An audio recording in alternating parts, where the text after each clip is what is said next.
ዑስማን ኢብኑ አፋን እንደሚታወቀው ሀብታም ናቸው፣ የዝና ባለቤት ናቸው። ነገር ግን ከዚህ ጋር ትሁት፣ ለሰዎች የሚተናነሱ ራሳቸውን ዝቅ የሚያደርጉ ለዱንያ ዋይ የማይሉ ታላቅ ሶሐቢይ ናቸው። ምናልባት እዚህ ላይ አንዳንድ መዋቂፎችን አንስተን ለኛ እንማርበት ዘንድ እነሱን ለማንሳት እሞክራለሁ።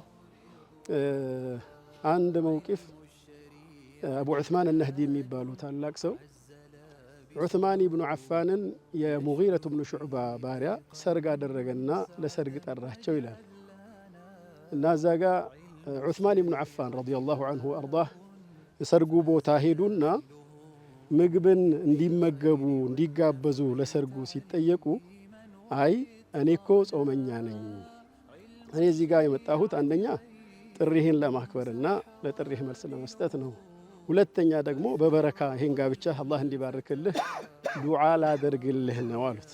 የጠራቸው ባሪያ ነው ማለት በደረጃ በክብር በሀብት ምንም የሚቀራረቡ አይደሉም።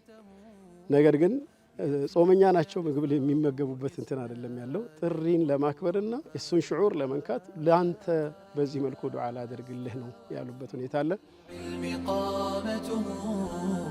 وصاغ من دريه